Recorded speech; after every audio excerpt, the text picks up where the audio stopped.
What is going on, everybody? Jumbo Thick here. We are back with more Emberfell Whispers from the Stars, our D&D 5th edition campaign. I'm, of course, your GM, your DM for the night, Jumbo Thick. We're joined by the majority of the cast and crew that are going to be, hopefully, we'll see. We'll see. Regardless, though, let's do some brief introductions for what might be the tail end of our campaign. Let's start with Andrea.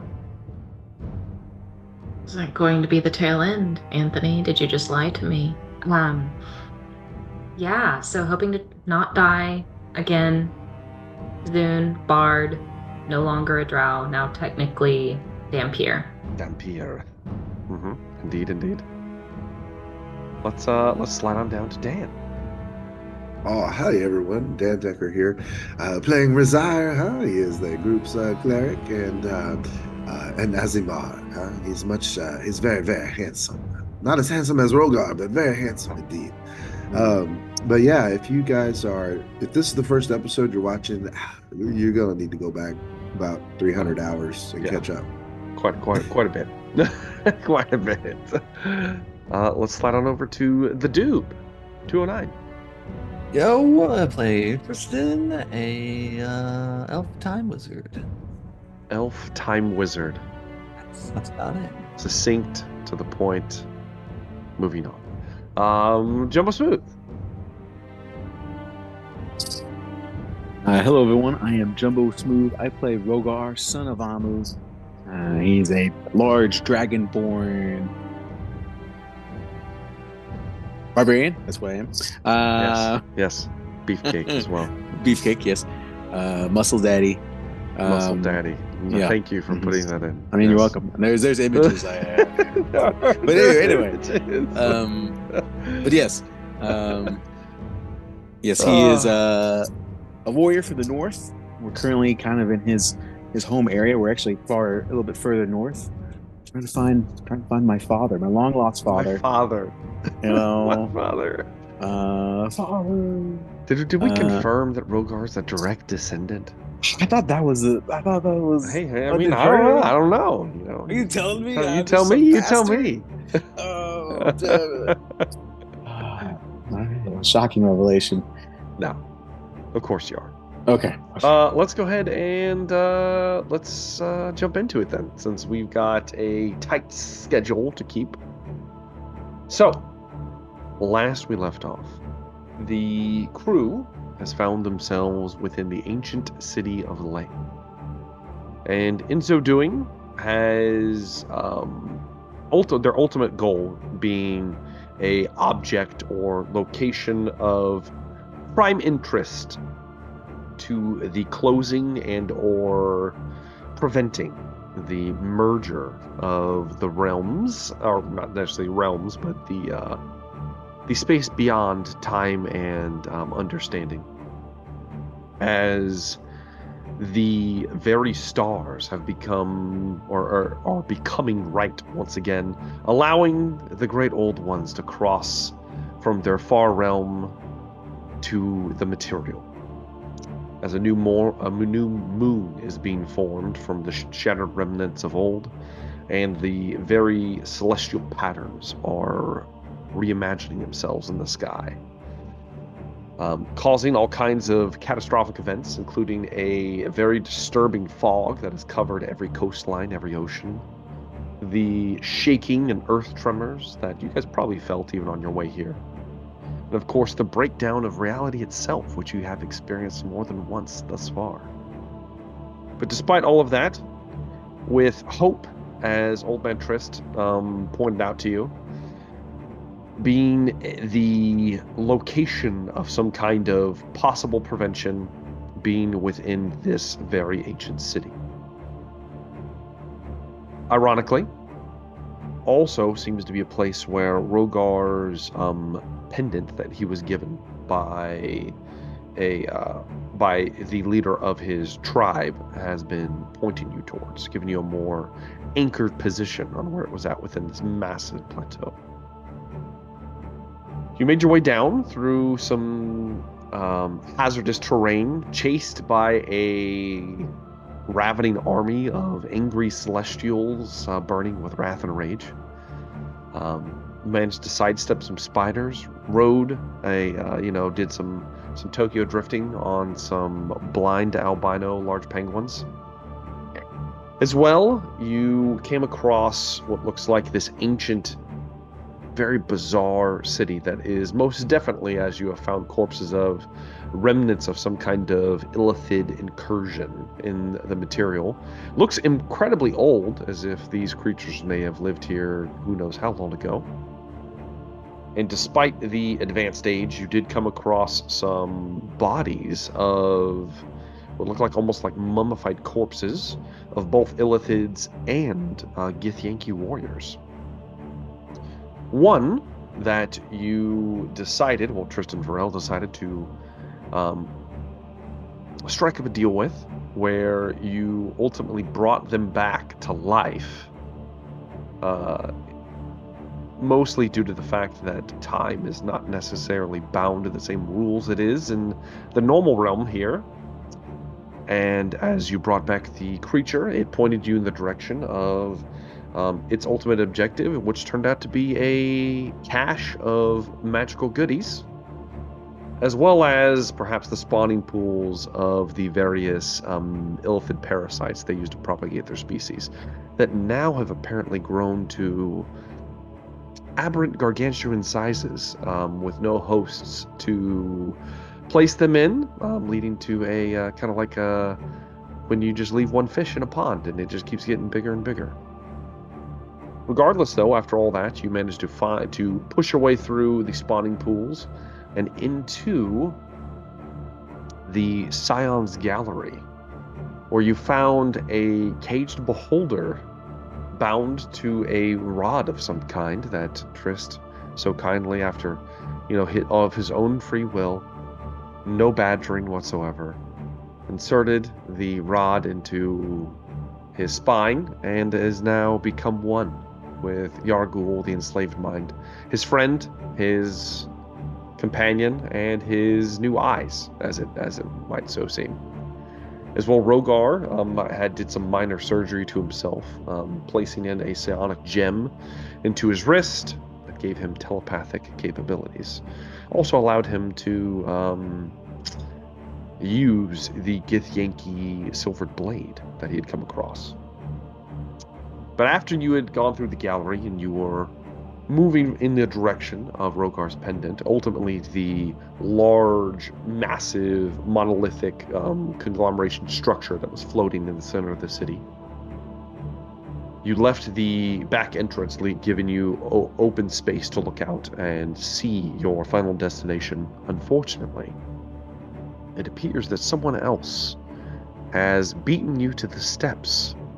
None other than a blind, crazed wizard that has dogged your steps for the entirety of the campaign in some way, shape, or form, with his cloak of many eyes and what looks like many other shapes, possibly companions or lackeys of some sort, was rapidly climbing a broken set of stairs up to the massive fortress-like walls, looking to gain entrance into the monolith. And that's where we're picking up. So, you guys have made it thus far. What would you guys like to do? Do they see us? Trist was the only one who saw. He had the best perception. He saw the and it was like a small dot. So you guys are pretty decently far away. Okay. Trist, you would have known if you don't think that they saw you, that they have been paying enough attention to see you. However, you would also notice at this point, Trist is deductive enough to notice that the easiest way that he was able to spot them was that the those kind of almost like what do they call them? Almost like lamps that you guys have been moving across that kind of perk up and illuminate when you get close, were illuminating next to Kezon and his companions. It has something to do with the presence of creatures, specifically intelligent creatures, which means that if you could spot them, you could also easily be spotted in a similar fashion if you're near any of these lamps.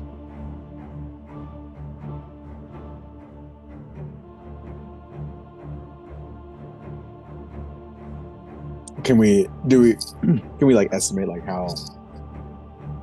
Is there like a lot of like? I'm trying to kind of picture. Are we like? In my mind, we are kind of like on a terrace or like a raised hill or something. Or... You're on like the equivalent of like a floating piece of the city that's just kind of like drifting aimlessly around the center. That is the monolith. The monolith appears to be anchored in midair, where all these other wards are kind of floating aimlessly around it. You're not sure if that was their original purpose or not, but okay. And we see him, and he's at this center monolith. Yes, he's on what it looks like at some point. This was probably on the ground, like just from the rock broken underneath it, and it looks like it's ripped free. And he's on like the broken staircase that would have led to the front gates. Okay, so we have a good distance to get to him. You do have a good distance to get to him, but if you'd like to close that distance, I've got the perfect way to do so. Oh, well, what's that? It's called Skill Challenge. Skill Challenge. And I think we're initiating the Skill Challenge. Let's do it. Let's do the Skill Challenge. So the stakes are high, everyone. Higher than they've ever been in the campaign thus far. Higher than they've ever been. Higher than they've ever been. You will need a cumulative 10 successes to make it to the center monolith, the anchor monolith, in a timely fashion. If you receive 4 failures before you receive 10 successes, something will happen. Hardcore, man. Yes, indeed. Is a success 15, or is it like just more than 10? It'll be. We'll see. 15, 20. Is it going to be 20? I will tell you that the initial round of successes will be 15. Okay. Every round that we make it through, it gets higher. Okay. It goes up by 5 each round. 5 each round. Okay. You're in the end game, gentlemen. We're all in the end game, and lady. Excuse me. I'm sorry. Sorry. All right. So let's go ahead and we don't really need to roll initiative or anything. We'll just go in order of appearance. Let's start with Zune. You're going to be starting off the skill challenge, Zune. And this is 15 is the baseline that I'm trying to hit right now. Yes, it is. And it goes up from there by 5 points. Yes, it does. So I will have to do 20 in the next round. Just making sure. It's totally fine. Got it. Shit. Oh, God. Okay. Well, I am going to first. Oh, God. Oh, God. Okay, it's fine. It's fine. It's the end game. It's totally fine. It's fine. You're either going to live or die. You're fine. Well, fine. First, I am going to I'm going to try stealth first. Try to make it... try to figure out how far away from these lights we can get to not be so obvious, to not have them just be like, they're right here, here. That's fair. So trying a stealth. Let's start off our chase with a stealth roll. I like it. Okay, 20. 20. That is a success. Following Zune's lead, Zune's the first to perk up after Trist's reveal of Kezon Thunderstrike and his menagerie of individuals he's with. Some big, some small. But as you do so, Zune, you kind of look towards the illuminating lights, and begin to gauge the necessary distance for you guys to remain somewhat inconspicuous as you approach, leading us into our next participant, Razia. I have a few options, huh? Maybe I Meaning- saved the ones. Maybe I saved some for later. The higher modifiers. It's up to you. Oh, I know it's up to me. Huh? It's like it's up to the dice. Huh? It's up to Our Lady. Gosh, let's see. On your typical skills, you say there's a menagerie. Is that like an actual menagerie, or is that just we'll see. turn of phrase for yourself? We'll see. Um, And don't think that this has to be like all the skills listed. If you can come up with something similar that we can equate sure. together, we can definitely do that. Yeah. Well, knowing that I might need to save some of that other stuff for later, I'm going to go for a straight survival check. Okay. Does that preclude others from making a survival check as their skill, though? Essentially, yes. Okay. Well, then let me adjust for that. Let me do a history check to aid Zune's stealth reconnoiter. Maybe I know Sure, something we'll about see. the area. We'll see how it goes, Rosire. Maybe I have some unforeseen insight. Yeah, it's possible. An 18.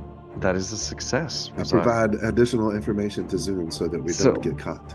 Strangely enough, Rosire, as Zune begins to point out the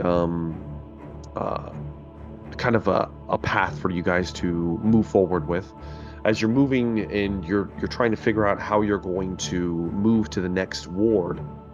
You remember, Rosire, an old training regiment that was pretty advanced in your holy temple, where in one of the arena pits you were trained by a series of rotating discs that go in that kind of rent down a center, and you had to jump from disc to disc, having you to use your vast knowledge that you acquired in doing so to bridge the gap to the next ward, predicting the best time to jump and move to the next space.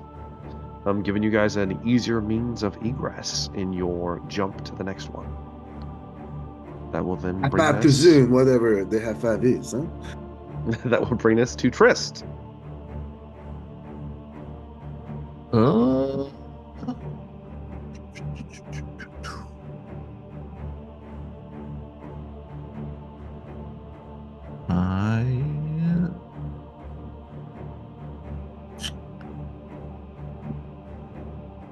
Can a beholder see through the darkness spell?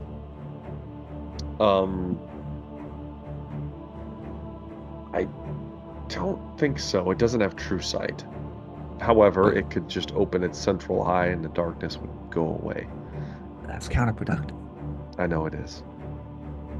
Well, yes. Do I know that those people have seen us or not? You can't tell. You're moving as quick as you can. Would an insight check work for that? Maybe. Why don't you give it a try, Trist? Well, let's do that. We'll speed this along. Dirty A 20. That is a success, Trist. You can tell, judging by the movements, and you do in fact see Kezon look over his shoulder at some point, somewhat unnecessarily, as he can see through all the eyes on his cloak, in your direction, noting that he has an idea of where you once were, and he knows that you're close, not necessarily where you're at, though. Yes. I float around on my giant ball. Go run on Yargul. Yargul goes, "Yes, master." And you give him directions. Let's slide over to Rogar then.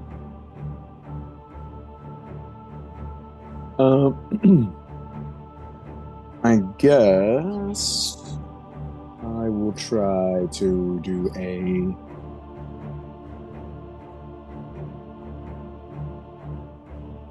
maybe like a persuasion check. Persuasion check.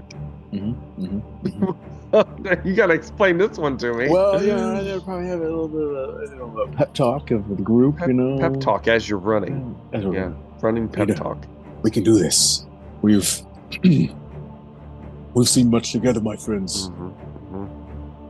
This is just another hurdle we must cross to reach our end goal.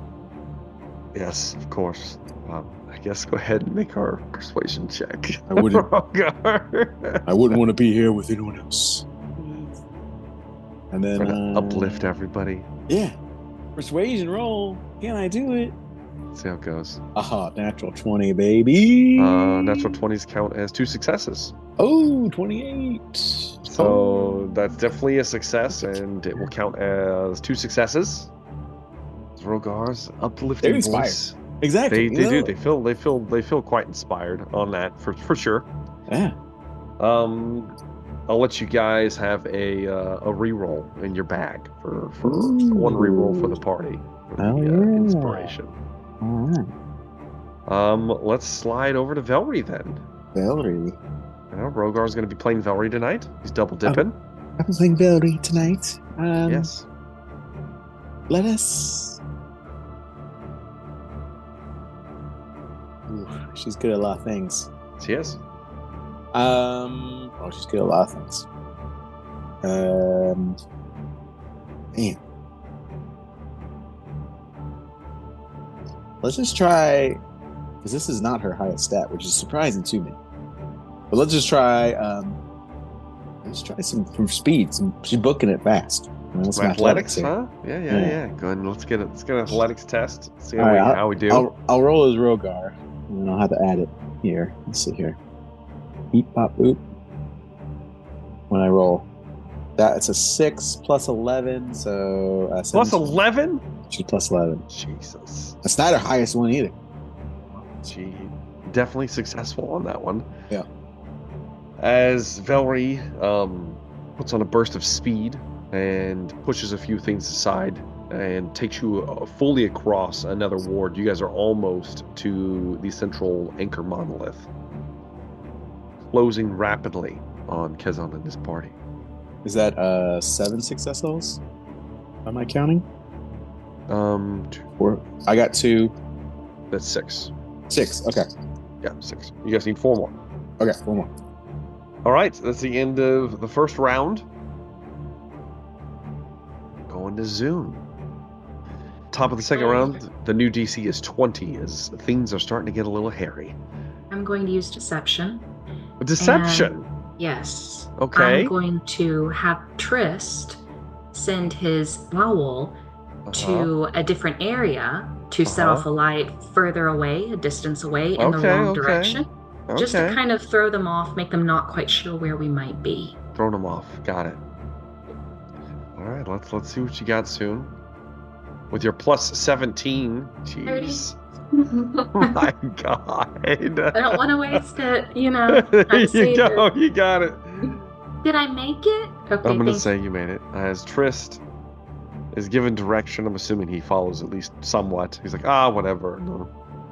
His owl just kind of flies off, and the light lamps up in the far distance. He watches Kezan stops for a moment and kind of directs like one of his minions to kind of hold fast on the bridge. Distracted. All right. We only need 3 more successes.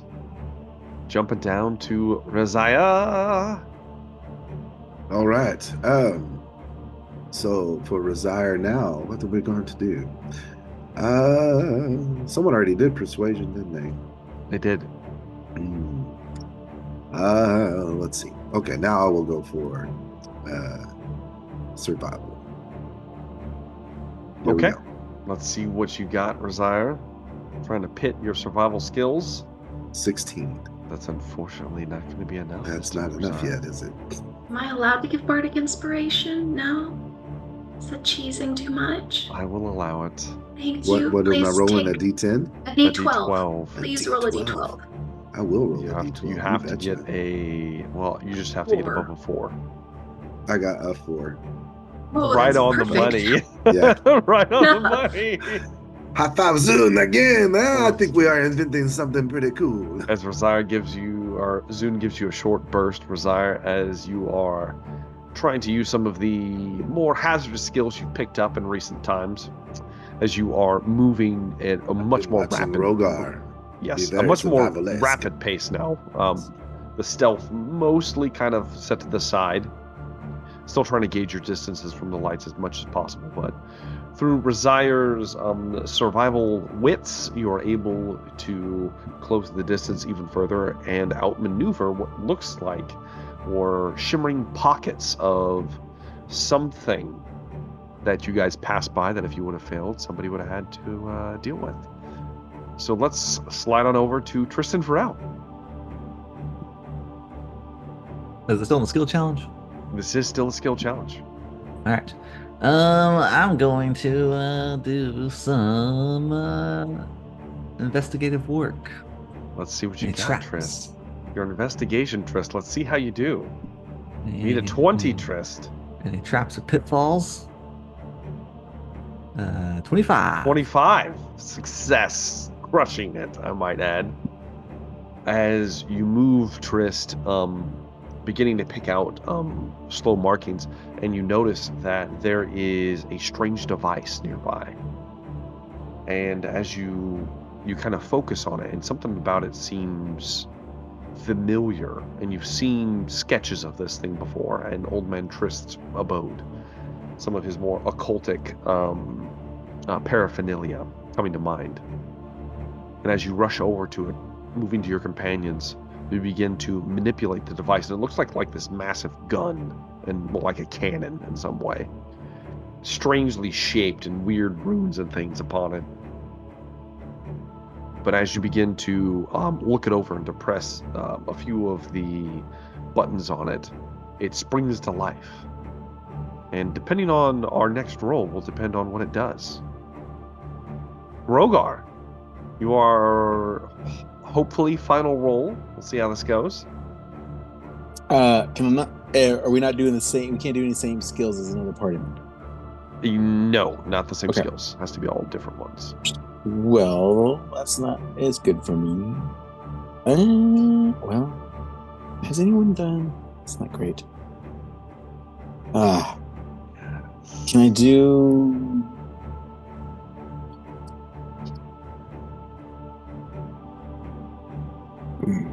Does Kazon know we're coming? Does he know? He spotted you before it started, but he's not sure where you're at. You guys have thrown him off pretty well with your rolls so far.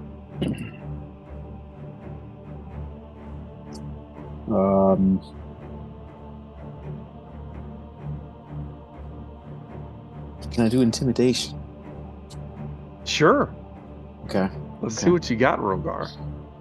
All right. Let's try it. Here we go. DC's a 20. That's not gonna do it. That's a 10. Oh! You have a reroll, Rogar. I'm gonna try the reroll. You have a party reroll, and he's gonna waste it. Ooh, natural 20 again, baby. He crushes it with a natural 20. Natty 20 to finish the skill challenge. I'll be running through the city. I'm gonna be using the city's natural acoustics to. You won't necessarily have to run through the city as Trist manipulates the device, and when he does, it looks like 1 second there was shimmering space in a direct path from the base of the weapon, or whatever this is, the device, to the base of the monolith of the stairs. And as you begin to rush forward, it solidifies into what looks like a bridge that has always been there, made out of some kind of black stone. As you begin to rapidly move across, bellowing out, Rogar. Yes, I'm gonna be saying, "The city will be your tomb, Kazon." Oh, shit! Howling as the through the streets. As you close the distance, you make it to the base of the steps. Kezan looks back, begins to put it caught pretty much off guard at this point that you guys you cross the distance so quickly. You see him direct his minions towards what looks like some kind of open hatchway, or like a crack in the wall, and he begins to move into it as you guys are rapidly chasing him as quickly as possible. However, you lose sight of him for a moment. You make it to the crack, and it is most certainly, it looks like a part of the structure is kind of broken and been manipulated in some way. These gigantic walls, these monoliths that have kind of like been clustered together. It doesn't look like it naturally happened, but then again, the architecture here is very bizarre and unnatural to begin with. But as you push in, chasing Kezan, you move forward and you see what looks like snow has been gathering along the surface, and you haven't seen like collecting snow on the ground that you're beginning to work your way through this tunnel that's beginning to open up. I have something to show all of you.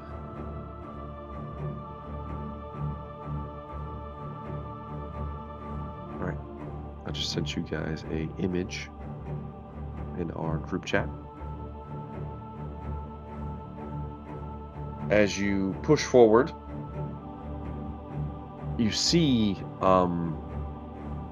that it looks like at the center of this monolith, some parts of the structures have bent and warped and are touching, forming almost like a cave of some kind, or what looks like a cave. Icicles draping off of the structure. For some reason, there's massive pockets of frigid cold in this area. Were you not protected with your cold weather gear, this would be lethal. Rogar's, of course, is immune. The rest of you, even with your gear on, you feel an intense chill emanating from this area. You see Kezan and his crew moving quickly towards what looks like a massive metallic ship of some kind. At least in shape, but not necessarily. It looks more bizarre than any vessel that you've seen before. There don't appear to be any sails or anything of that sort. It just has a similar structure to it. It's half buried in ice, as if it crashed or perhaps just materialized somewhat within the structure. And it looks like Kezan is moving rapidly in its direction. However, he does not get the chance to close entirely, as bursting from the ground are 3 gargantuan snake or eel-like creatures with split faces, similar to the, in matter of fact, identical to the creature you saw in the spawning pools. As 3 of them burst outwards and begin to descend on the crew in its entirety, they begin to scoop down and are crushing what looks like Kezan's entourage. And you see him moving rapidly, and he begins to shift what looks like space and time around himself, blasting himself in different areas, escaping the worst of what's happening, but his companions are not so graced. And that's when he makes it to the base of what looks like like an icicle-like structure that he could probably climb up to get into a large empty void space in the side of the vessel. But as he moves, a massive claw comes up over the top of the vessel and clutches down, and just like you could see the entire ship just kind of buckle and move for a second, and then a second claw attached to these large white pinioned icicle-like wings, and a massive dragon's head pulls up over the top. The head, large crest, almost regal, with these swirling icicle-like horns. White scales, whiter than pretty much. So it's such a pigment that it almost looks like crystal if you weren't paying attention. But something's not quite right with whoever this dragon is, as it looks like there's a bulging mass across the base of his neck. Several swarming tentacles moving and flaying about. As he goes to open his mouth and roar, a distended jellyfish-like thing comes out of his mouth as flaying tentacles move outwards and lash about, and he screams, echoing the chamber as it rocks with psionic energy.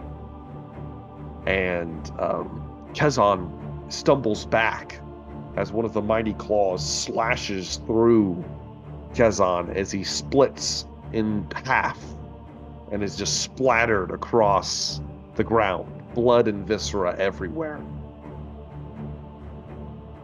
And Amu has made his appearance. I think that's a good time for us to go ahead and roll for initiative. Wait, he shows up and we gotta fight? Just gonna fight Amu? Yes, you are.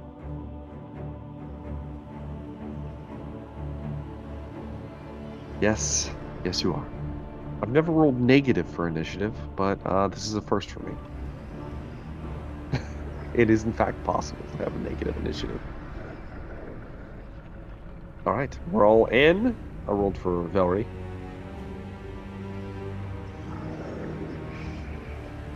All right, immediately, it looks like the Neolithids, the large worms the gargantuan worms that you guys, that you had fought before. There are 3 of them thrashing about. They are in between you and the ship. On top of the ship, and it is most obviously that this vessel is probably what you're after in some way, shape, or form. Amu, he has a new name now. Let's see here. His new name is there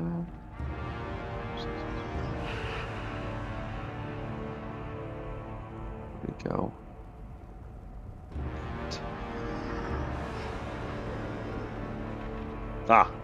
Amu the Writhing Storm.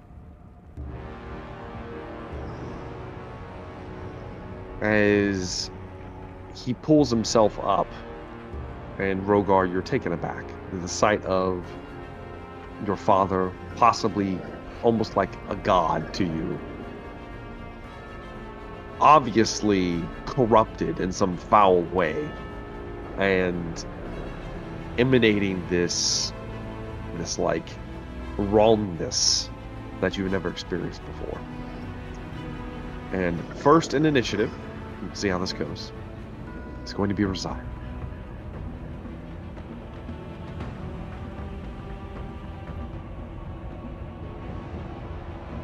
I get to go first? You're first. Oh my gosh. Resigned is first. Wow. Against Amu.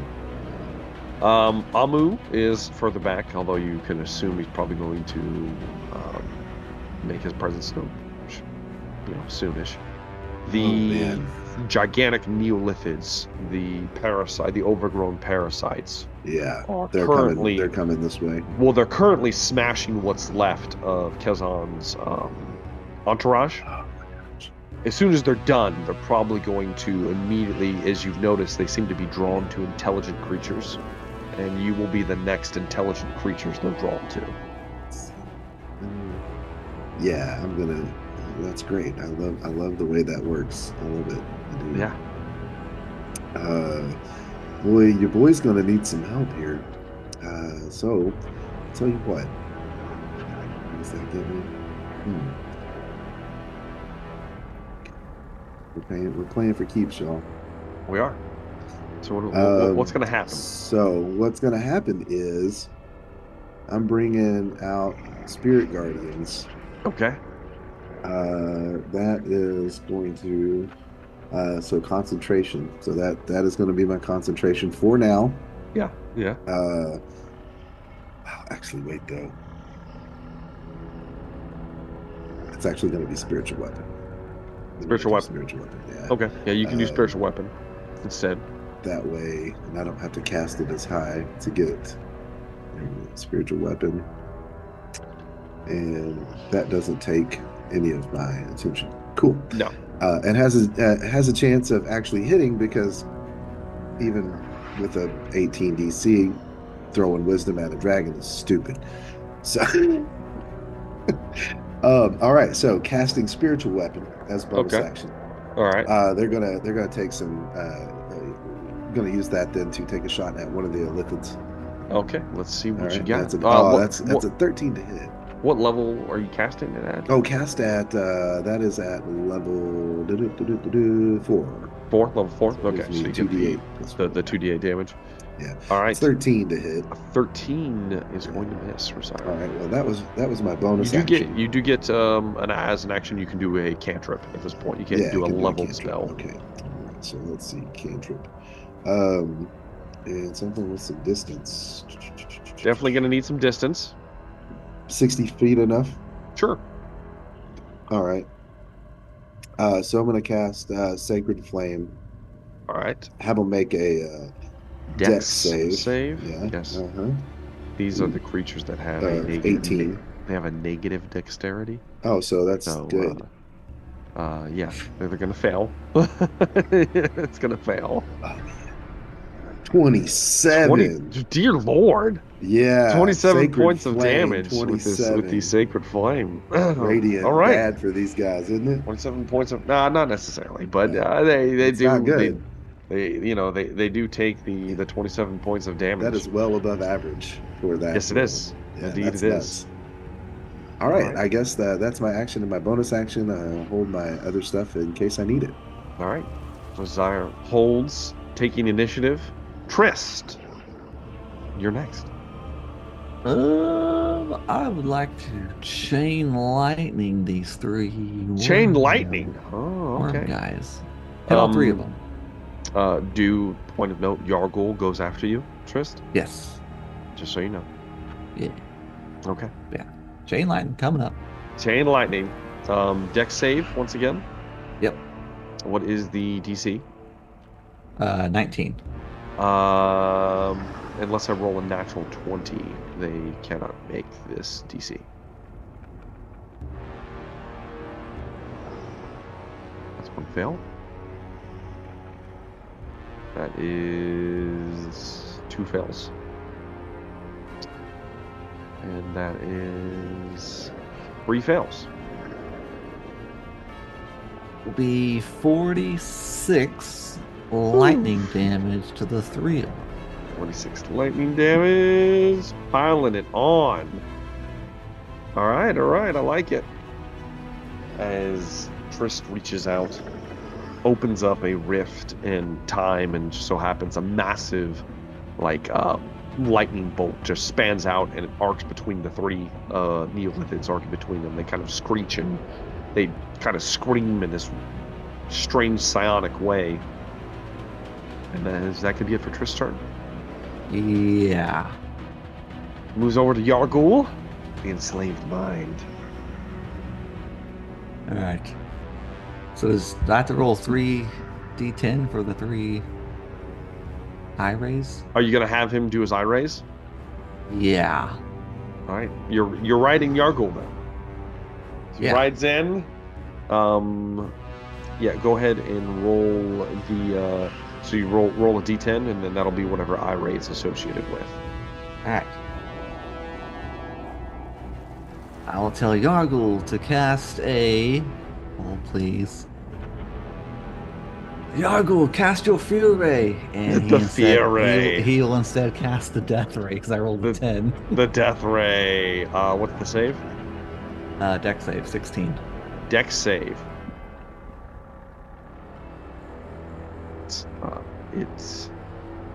is going to fail. It got a 0. I've never gotten a 0 on a skill before, on a save before, but now I have. Gargoyle rolls 10d10. Fuck! 49 points of necrotic damage. The one that Resire hit with the radiant smite practically, and then you electrified is hurt quite badly. Trist. All right. Another one. Yeah, he gets to do 2 more. All right.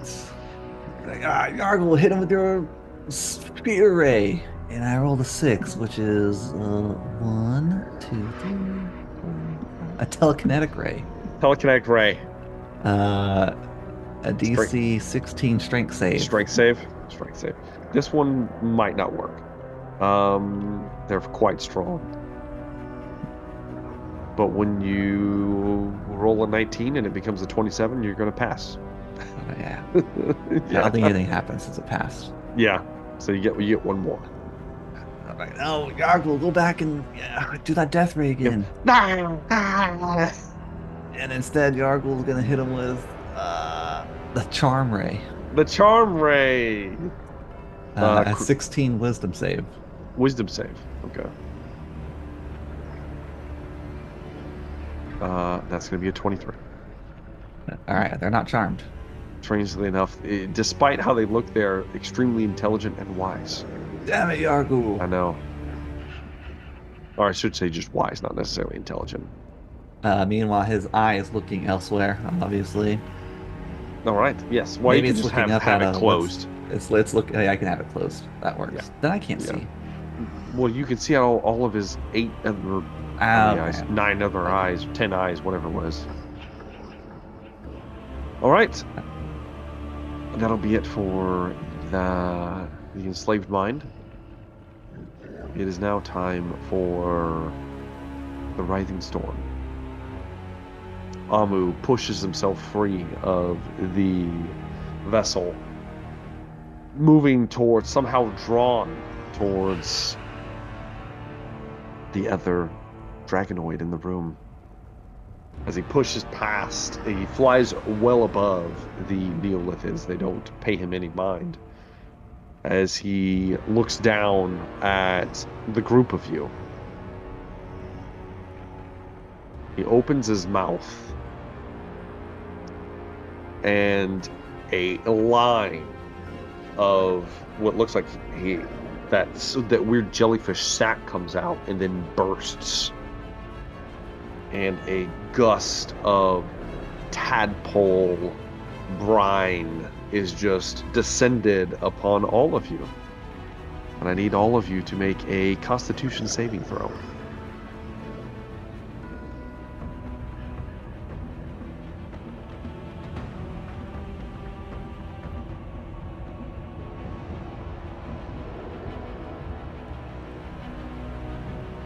Oh, I should roll one for Velree, shouldn't I?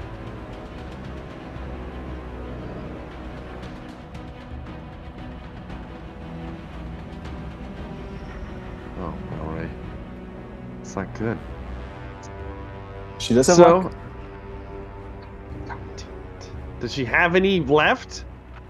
I don't know. You had to look at the sheet. I was rolling that one. I don't care anymore. Still, same thing.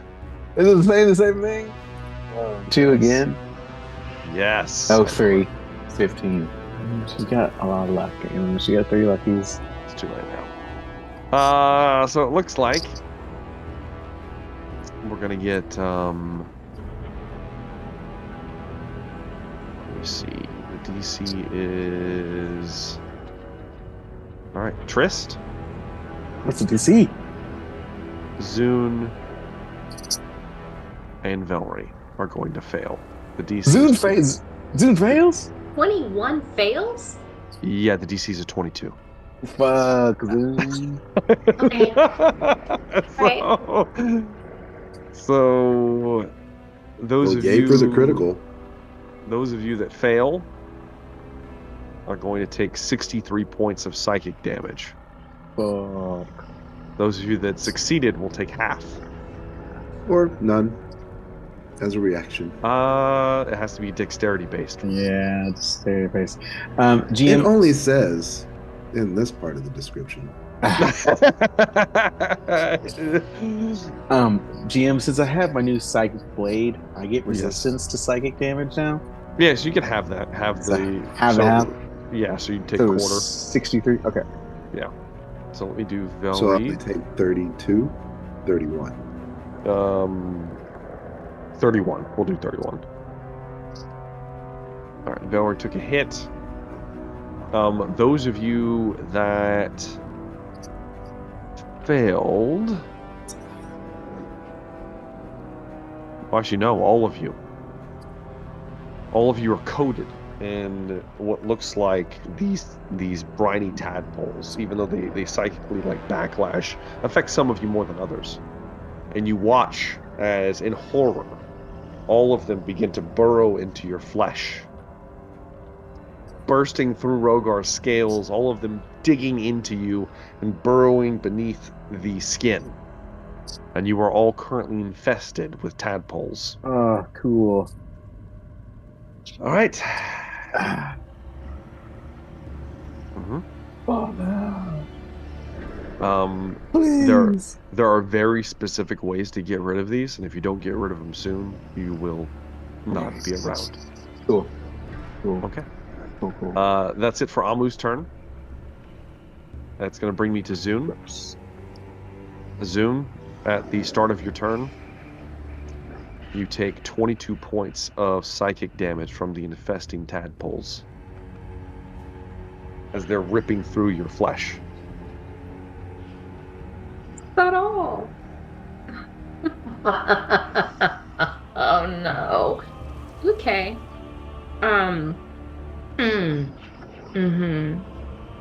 You wouldn't.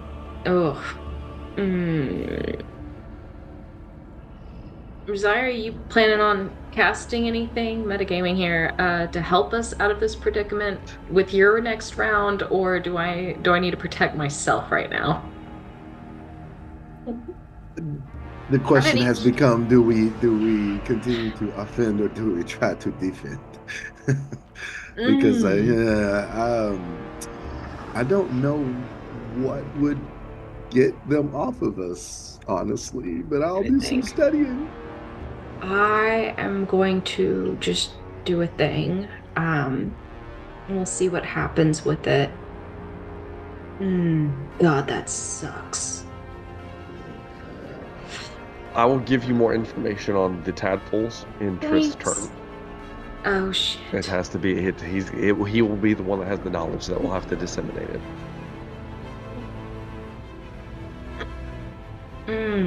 Okay, let me see if I can stay alive. Down to 22 hit points. Rapidly. I will allow you, Zune, to make me an Arcana check. It's not going to be good, but I'll do it. I'll take it. To see if you can suss out some information. 13. 13's not going to work. No, it's not. I'm sorry. Well, it's okay. It's totally fine. We knew this was going to be a tough fight, so let's see. Let me do this real quickly. Let me look up one thing. You kind of changed my game plan here, which is good. I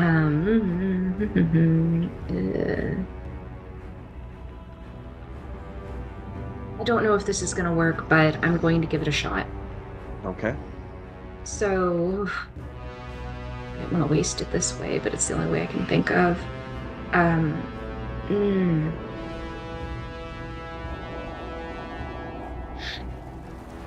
Are you about to die, Trist? I don't think so. Are you going to keep me alive, Rosier? Absolutely. Absolutely. Then you better heal me next round. I am going to see. Okay.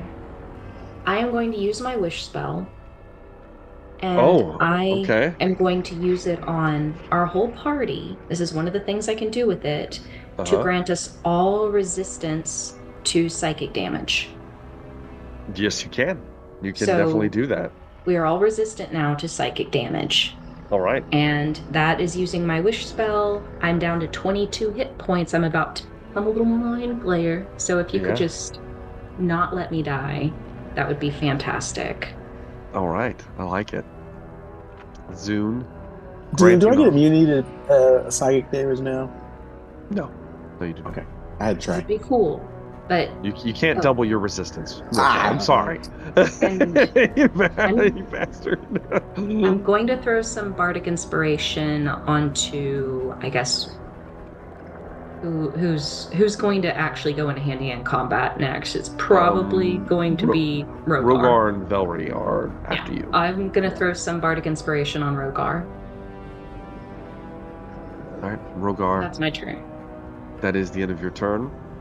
As Zune tries to bless all of you, utilizing a ancient and somewhat,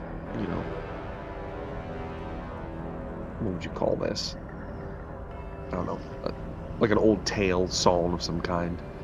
And as he finishes the last line, a very curt and quick line, as he's currently bleeding from his eyes and ears and probably his nose, all of you feel a blessing of some kind put upon you by his bardic magic that gives you resistance to psychic damage. All right. Next in initiative, Rogar. Rogar, you take 12 points of psychic damage, half to 6, at the start of your turn. I'll rage. I'll give my... I forgot real quick. Zune, make another Constitution saving throw. If you pass, the tadpoles will be removed from your body. Huh? I'm going to use my lucky. You have to get a natural 20 to pass, just so you know.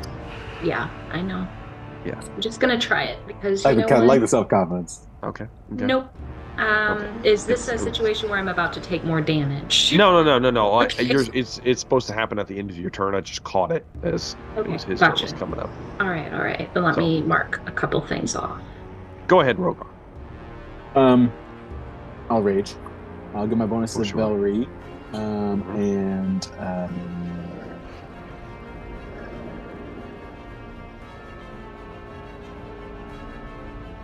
Zune. I'll give it Velree and Zune. Okay. And he's flying right now, right? He's well off the ground. Yeah, okay. Well, then I will try to intercept the worms. Okay. You charge forward. The one of them is heavily wounded in comparison to the other ones. I'll go for that one then. And I will try to attack one of them. Let's see what you got, Rogar. Okay. Gonna recklessly attack. Yeah, why not? Why not? Go all in. Go all in. And I'm going to do the Grey Weapon Master combo.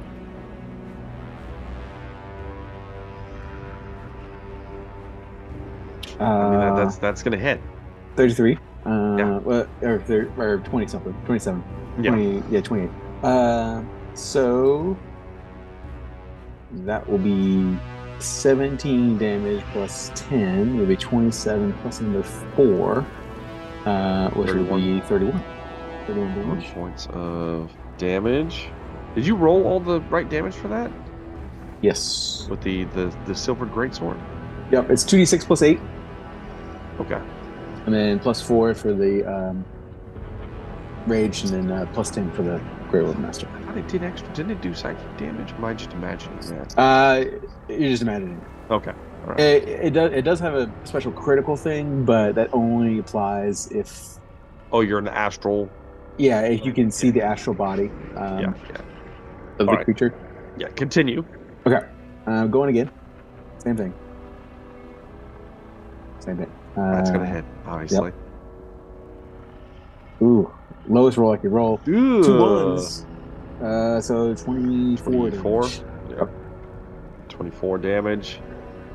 The creature's still up, Rogar. As you rush, it's gigantic. It's huge. You just begin carving into its side. Big gouts of like nasty purplish blood spilling across you.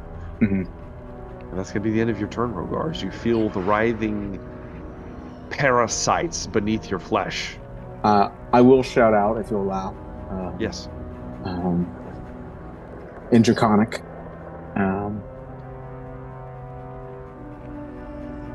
Father, what has become of you? Indeed, we shall see. Yeah. Make another Constitution save to see if you can expunge the creatures from your body. I think. Right on the money, Rogar. Right. Oh no, yeah. So as soon as you make it, they're removed. So as you scream out, you kind of like flex, and as you do you hear this like this little tiny screaming noise, Rogar. Several tadpoles are pushed out of your flesh and fall dead at your feet, leaving small holes throughout your hide. That'll bring me to Velree. Velree's turn. Yes. She'll rage. Velree's gonna rage, I'm assuming. Yep. She'll rage using her what's it called? Bestial Soul? No. Yeah, something like that. Call of the Hunt is what it is. Yes. So she'll get 4 so 20 extra hit points. Okay. Before that, she does take psychic damage at the beginning of her turn. Okay. Would have been 16, so it would only be 8 psychic damage. Okay. You'll have to keep track of her health because I got it. I won't let me. Got it. But yeah, she'll gain 20 temporary hit points. 20 temporary hit points. I think and then every creature for one of their rolls can add extra d6 to the roll. Right. She's got 20 temporary hit points. Yep. And then she is going to probably, unless she thinks she can leap up to the Amu, I assume she's going to go to. Yeah, she's not going to be able to make that leap. Then she's going to go towards the creature. Yes. The one you're fighting. The weakest one. Yes. Yeah, sure. And she's going to make some attacks. She's going to attack him with her claws. She gets 4 attacks. The d6.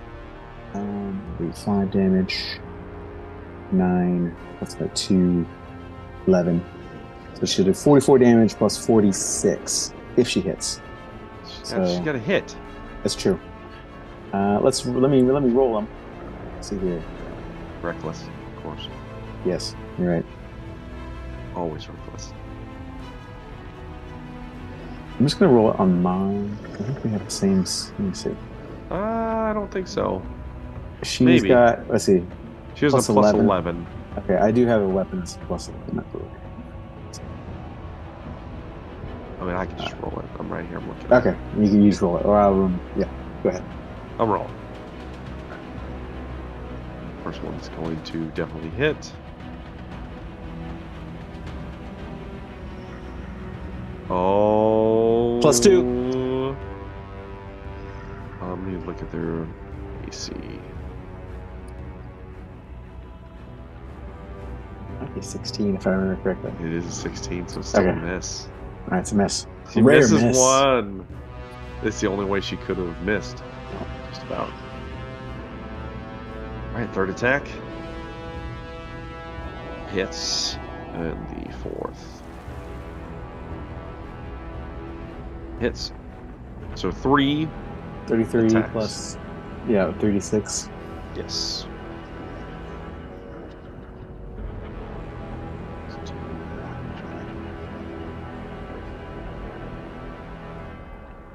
All right, 8. So 40, 41? Yeah, that sounds right. 41 sounds right. Put that in the old. 41 points of damage. Creature severely wounded. It is not hurt though. Or it's not hurt? Like no, I mean it's not dead yet. It's not dead. Okay. Doesn't her thing do psychic damage? She can inflict but it does psychic damage, doesn't it? It does do psychic damage. Okay. That would be pointless. It's immune to psychic damage, so we're not gonna even we're just gonna bypass that. Yeah, it does nothing. So Velree's like, slashing into the creature. Mm-hmm. And it is now the Neolithid's turns. The both of you are attacking. Ooh. Yes. Oh yeah, she needs to make another save. Yeah. And she could technically see.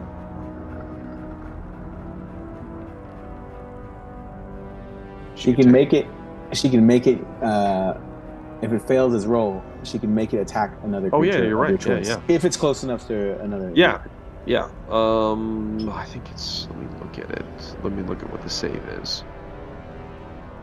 They're probably pretty good at it because it's a wisdom save, but it's a 19. DC. It's a DC 19. Yeah. We'll use it. We'll use one of her things. All right.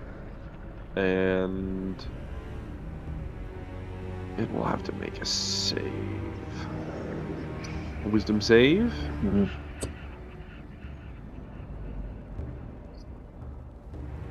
It's gonna be a 26. So yeah, passes. Unfortunately, it's gonna pass. She'll need to make a con save now to try to purge the evil from her body. Damn. Oh, natural 1. Ooh. Velree is still infested. All right, now it's the creature's turns. The first one that the both of you are ripping into is going to...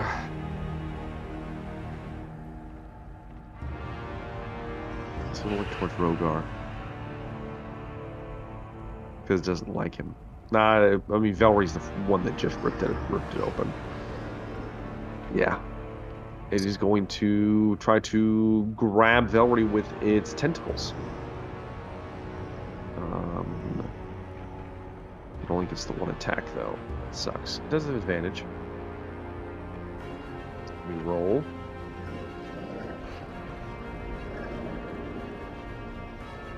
Uh, 31 is going to hit Velree. All right. Silvery barbs. Silvery barbs. Okay. Roll one more then. Natural 20.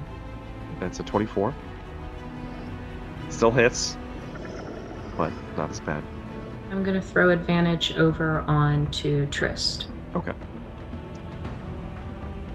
She's going to take 29 points of bludgeoning damage, halved to 14.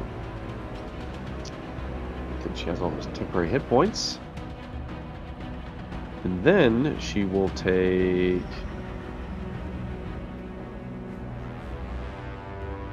Oh, that's the wrong thing.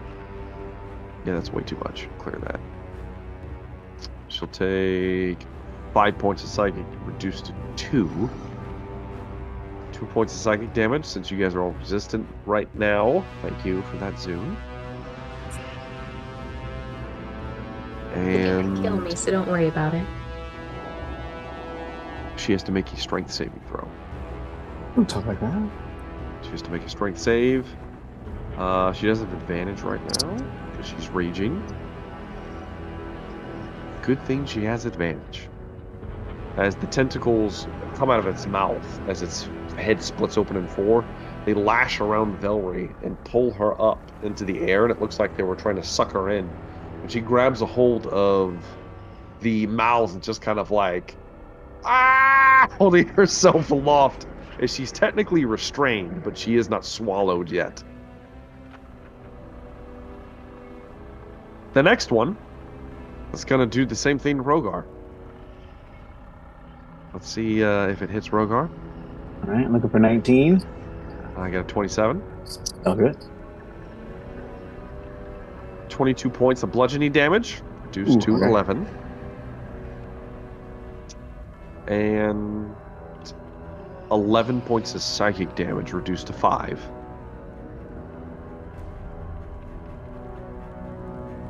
And you need to make a strength saving throw. All right. 22. 22. Once again, you are currently restrained by its lashing tentacles. Okay. But you are not swallowed, as it's kind of got you in the air, trying to like swirl you around. You're holding on for dear life. Oh. And yeah, The final one is going to finish off the remnants of the Kazan's entourage, crushing them easily beneath its bulk. And that is it for the first round. Woo! Second round. Top of the round. Holy cow. I will, just because I need to, I would feel bad if I didn't give you guys this now. Trist. Go ahead and make me an Arcana check. You will get advantage.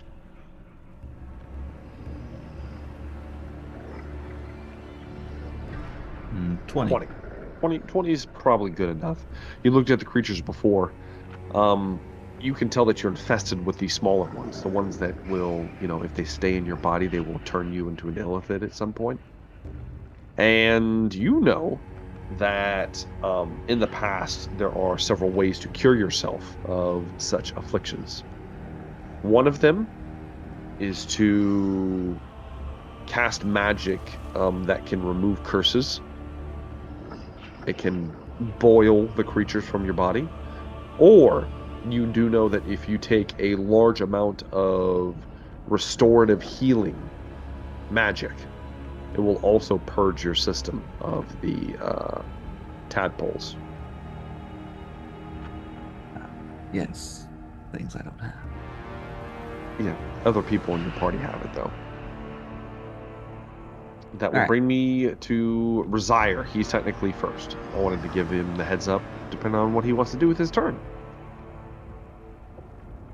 With the, when you say a large amount of healing, is it a wound, or would it have to be something other than a wound? Why take chances when we're dealing with friends? So you have to heal more than 40 points of magical healing. Oh, to remove the parasites. Okay, that's easy enough to do. He says. So the three of you, I think, are still infested. No. Yeah, Resire, Trist, and Zoom. That takes too long.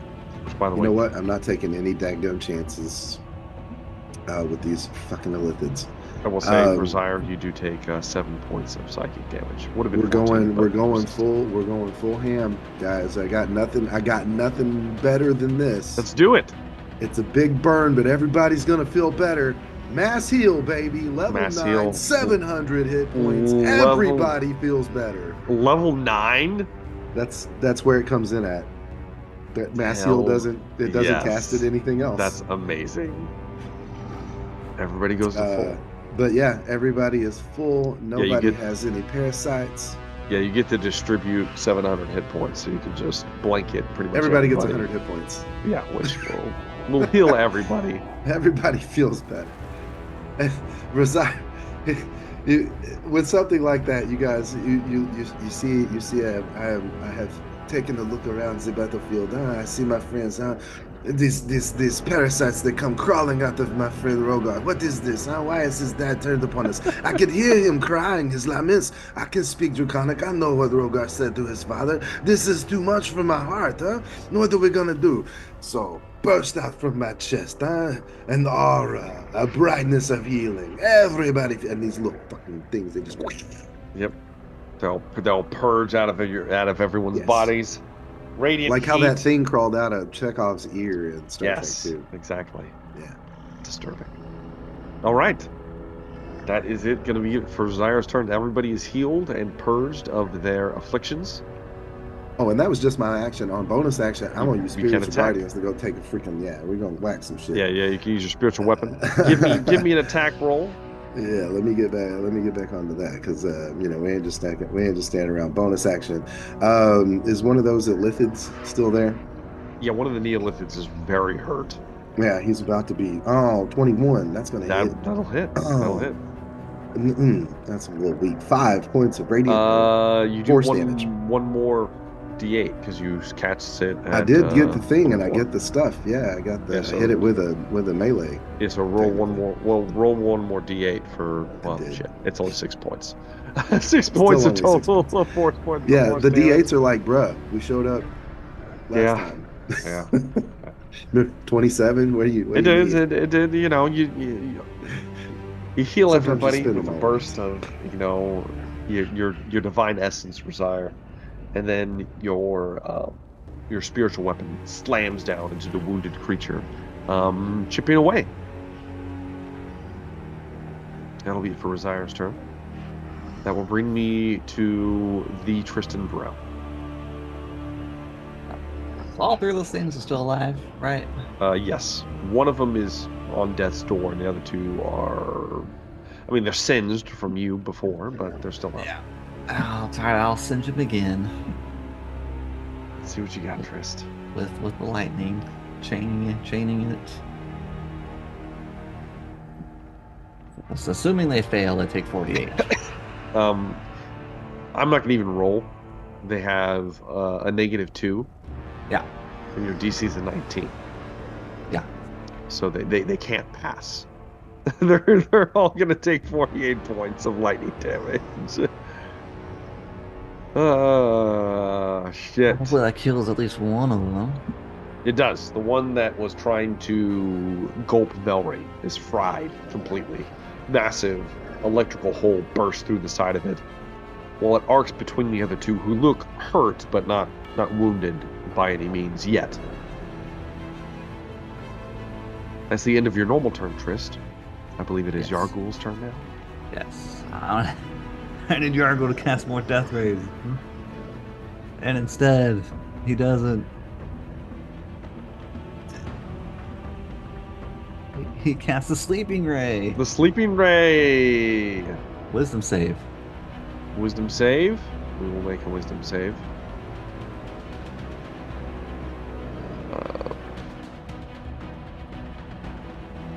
So that is going to be a 18. It's still awake. Okay. Damn it, Yargul. Thank God. Cast something better. A 6. Telekinetic Ray. Strength? Yeah, it's probably gonna pass. It's strong. Yeah, it passes. I got a 27. Damn it, Yargul. That's the Death Ray. He did it. The Death Ray, here it comes. Was this one Dex? Dex. Yeah, it's 16. It's not good at Dex. Fails. Fails. Oh baby, here it comes. Yargul, you've done it again. 62. Damn, 62 necrotic damage. As Yargul's eyes begin just kind of like wildly moving for a moment. They focus in on one of the remaining Neolithids. And as it tries to lift it and like put it to sleep at the same time, not working, the kind of blackened one of its like blackened eyes like singes a necrotic beam across the creature, dealing it significant damage. That's going to be it for all of that. It is now Amu's turn. Amu is going to look down at the small Rogar, who's currently being like grappled by one of these Neolithids. And you hear in your mind, Rogar, a deep voice. We.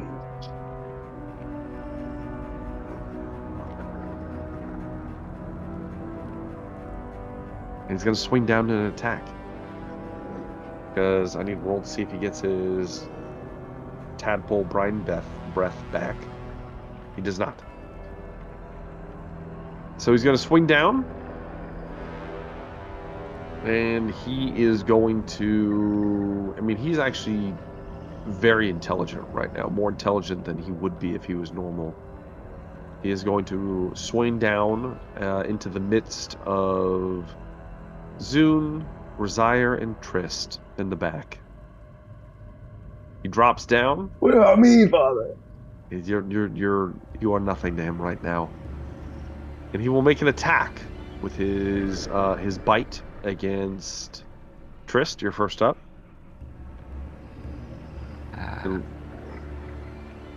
It's going to be a 26 to hit, Trist. Oh, I want a temporal shunt. Temporal shunt? Hold on, let me read. I might not be able to do it. It made an attack roll? Yes. All right. He needs to make a wisdom save? Wisdom save. Okay. So that would be a 17. Oh, well, it would still hit technically because that's a glancing blow. What do you mean? Wait, hold on. That was my save. Your wisdom save. Okay, yeah, he is banished for a turn. He's not banished. He'll use a legendary resistance to not be banished to the Shadow Realm. He burns one of his legendary resistances to stay in the fight, and you are going to take the hit, Trist.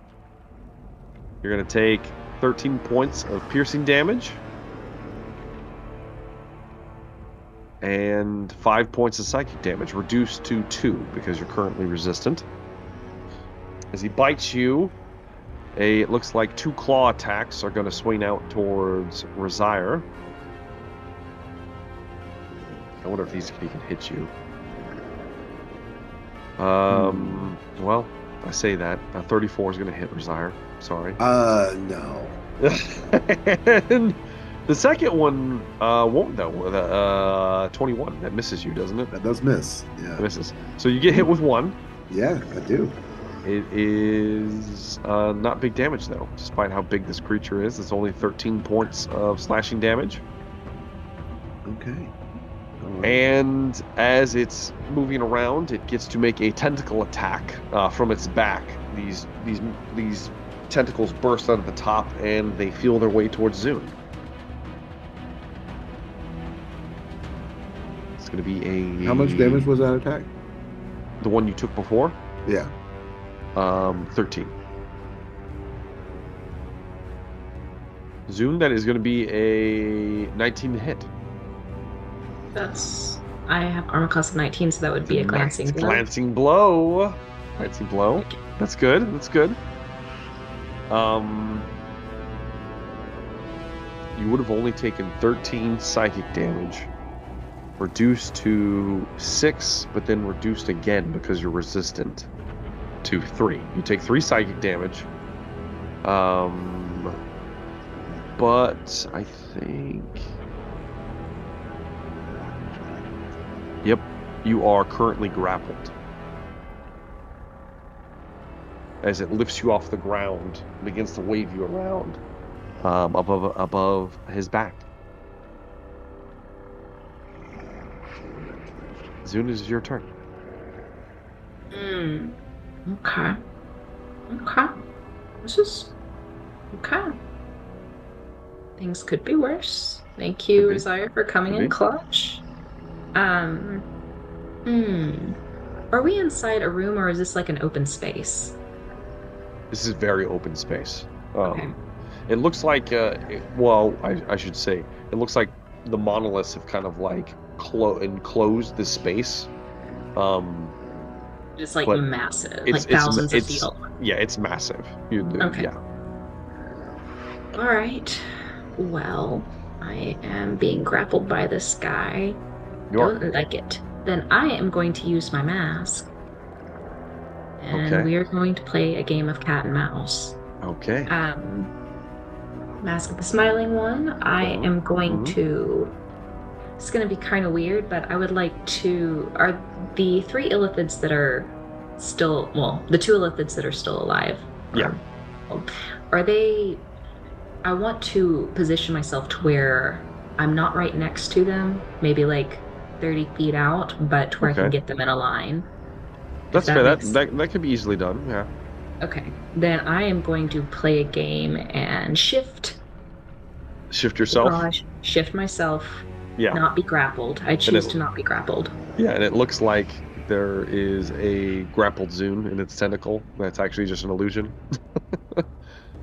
And yeah, I am going to throw Bardic Inspiration as I'm departing onto... Rogar, did you use your Bardic Inspiration?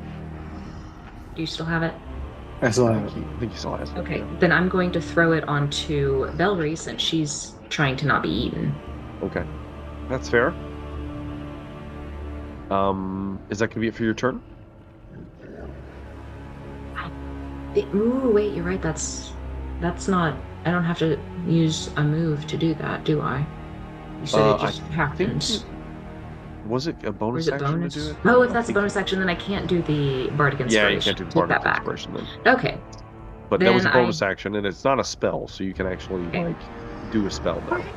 Then I position myself right next to the 2 illithids that are still alive, and I am going to catch them in a line, hopefully, and cast... Sunbeam. Sunbeam! Dex save? Con 20. Con save. Oh, Might possible. be okay, but they'll take damage regardless. So the first one passes. The second one passes as well, unfortunately. That's fine. I'm just trying to do any damage at this point. So they take half of 34. Okay, so they're going to take 17. 17 points of radiant damage. And you are currently concentrating on Sunbeam. Yes. All right.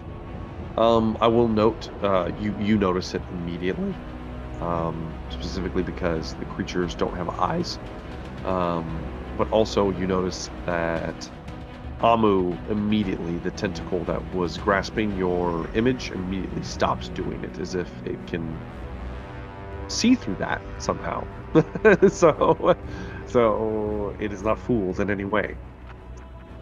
But you still get to do your little teleport shenanigans. All right, that's going to be it for Zun's turn.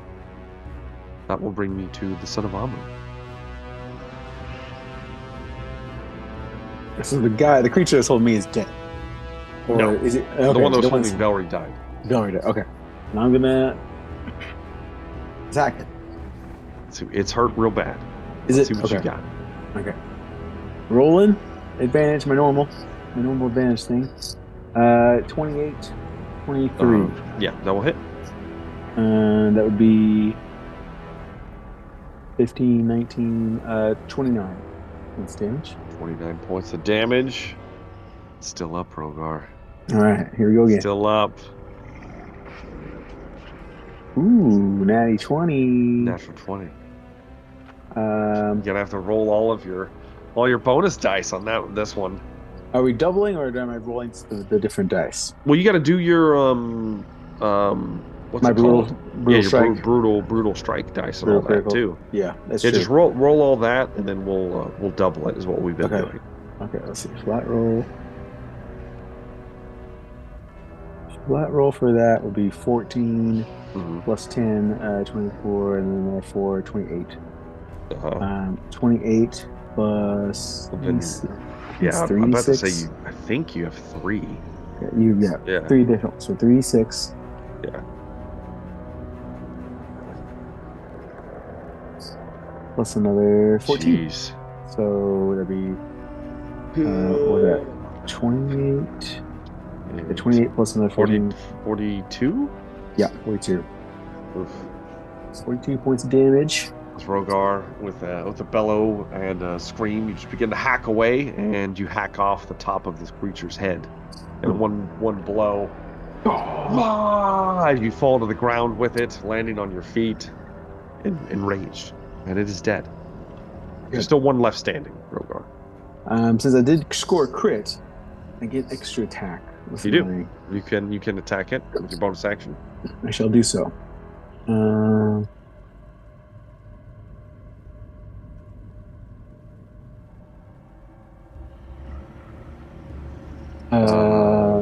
17. That is a hit. Okay. That's a hit.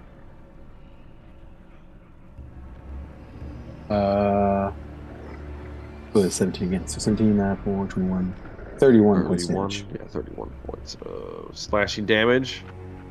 It's hurt. It's bloodied.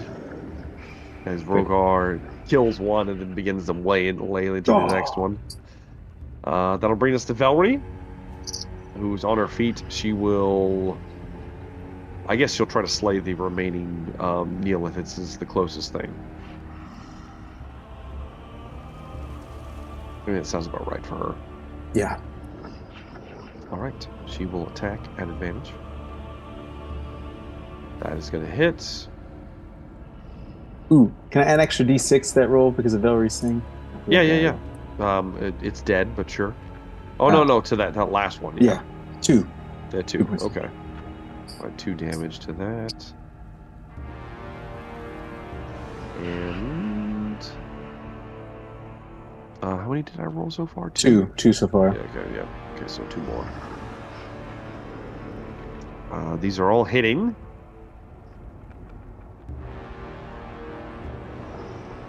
Four hits. So 4d6. All right. So that's plus 20, 28, plus her rage. 16. It'll be 44 plus this 8. So 44 plus 8? Yeah. So 52. 52. Yeah. Lord. 52 points of damage coming in. It's still up. Just barely, though. As Velree begins to rip into it. And it is going to be the Neolithid's turn. The only one left. The creature is going to...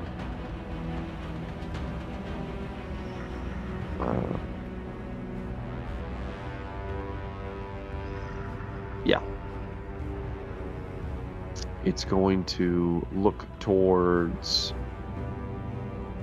Velree. Well, kind of. It like focuses on her. And she's going to have to make an intelligence saving throw. She has negative. She got plus 0? How does she have a plus 0 if she has a negative intelligence? She must have a bonus. She has a plus 1 to her saves because of her cloak. I see. Well, 13 is not going to cut, unfortunately. What about her bardic inspiration? Can you add it to saves? Can Yeah, she? I think you can add it to saves. You Yeah. can add it to saves? Okay. Yep. Yeah. Ability check, attack roll, or saving throw. All right. 1d12. D12. Oh, what's the total? What's her total? It's scaled down for me. 16, because it was 13 plus 3. Let me make sure. The DC is... DC is 16. She passes. Just barely. Just barely. As Velree's mind begins to reverberate with psychic static. And for a moment, it goes blank. But then her consciousness returns as the creature was going to mind blink her. And she was just going to be a vegetable for the rest of the encounter. All right. That's it for the Neolithid, though. That's the end of round 2. Let's go ahead and... Yeah, let's go ahead and take our first break there. That's a good place to stop.